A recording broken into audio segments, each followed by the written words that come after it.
We are now in the city of Warsaw, of which 90% of this city at the end of World War II was demolished to the ground.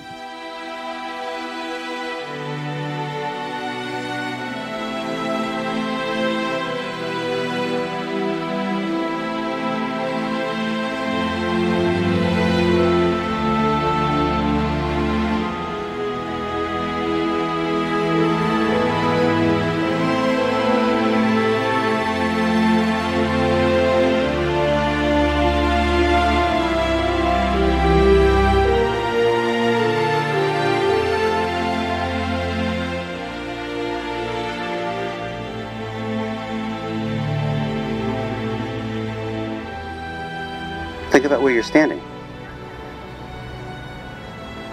Right in the heart of the Warsaw Ghetto. This is where the fighting began. You're standing where the fighting began. There was a gate not far from here, behind us. And that's where the Nazis entered, and this is where the fighting began. And in 1946, memorials were beginning to be thought about after the war. One of those memorials is this Rappaport Memorial that we're standing in front of right now. So what do you see? Yell it out. What do you see? Somebody said a Torah. Yeah. Who's carrying the Torah?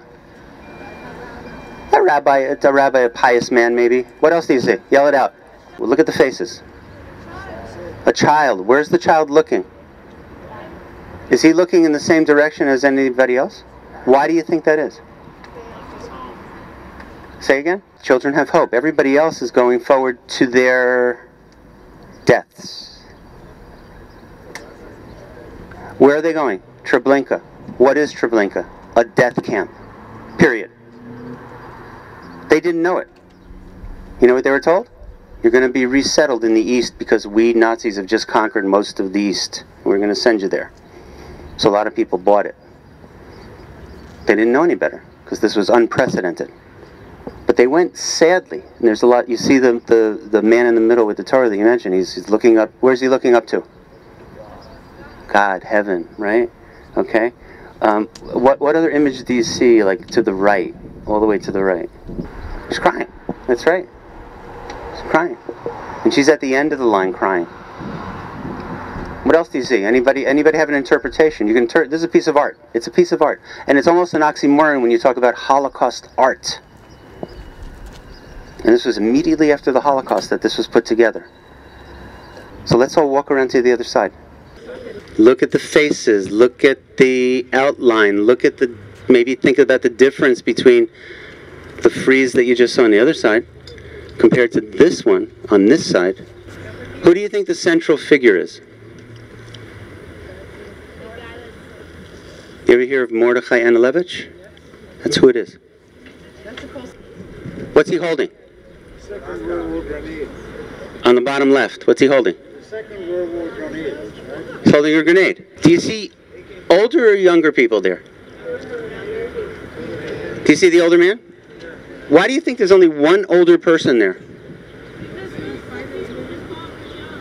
Most of the people involved in the uprising were young. That's exactly it. Not far from your age, and quite a few were your age in the uprising. I was born in Warsaw. I lived on Mila 38. I went to school on Gainsha 5 to a Tarbut school, Atid. When the Germans came in, of course, they enforced all the laws that they made in 1933, and immediately we lost any freedom that we had. At the end of 1939, the Germans designated a 1 square mile area, which is right here, and made the Jewish people that lived in that area build the wall around it. At the beginning, 20-some gates. The wall was finished in 1940. When the ghetto is finished, 500,000 people from Warsaw and the surrounding area is placed here, The kids and the elderly are the first victims. And by 1942, when the final solution was told, over 350,000 people were deported from Warsaw to Treblinka. We were moved to Muranowska Square, which is at the end of this Mila Street, and we were koshering our pots and pans and dishes for Passover. There was a knock on the door, and some of these brave fighters came in. First we thought they were Germans, but they were actual fighters. And I saw the first shot fired from Muranowska Square onto the gate that was right there. Immediately, artillery started firing at it, and we were told, the family was told, to get into the basements. And during the whole fighting period, the only safety place were the bomb shelters in the basements that we converted into hiding places. When you hear extermination, exterminating something, what do you have in mind? Vermin. Bugs, vermin. And this is the Nazi ideology that would subdue basically Jews to the status of vermin. They have become an existential threat to our very existence, and therefore they need to be liquidated. They need to be removed. They need to be exterminated. Again. There were 2,700 apartments in this area. Each room had between 6, 7, or 8 people. A ration given to a Jewish person was 184 calories a day. And sometimes the children and the elderly were the first victims. They had to hide. So a family that had able bodies to obtain this in a commissary sometimes shared 368 calories among 7 or 8 people. Does everybody know how many Jews lived in Poland prior to the start of World War II? Okay, you had about 3.5 million Jews who lived in pre-war Poland. They comprised 10% of the Polish population. Does everybody know how many Jews lived in the city of Warsaw? About 350,000, who made up a third of the city of Warsaw.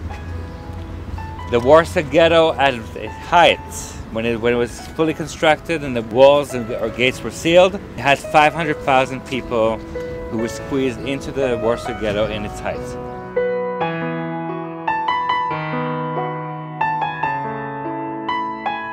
יתגדל ויתקדש שמי רבה, אמן. בעלמא דברה חירותי וימליך מלכותי, בחיי הון וביומי הון ובחיי דכל בית ישראל, בעגלה ובזמן קריב ואמרו אמן. אמן. יהי שמי רבה מבורך לעולם ומאה ומאה. These ruins of the bunker at 18 Mila Street are the place of rest of the commanders and fighters of the Jewish Combat Organization, as well as some civilians. Among them lies Mordechai Analevich, the commander-in-chief on May 8, 1943, surrounded by the Nazis. The bunker at Mila Street was the largest in the ghetto.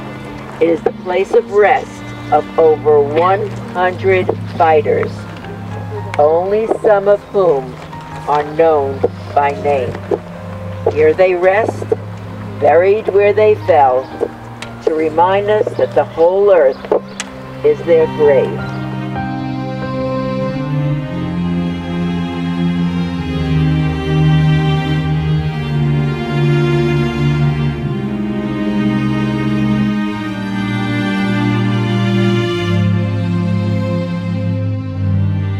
So we started our journey at the Warsaw Ghetto Monument, and we end our journey at the Umschlagplatz.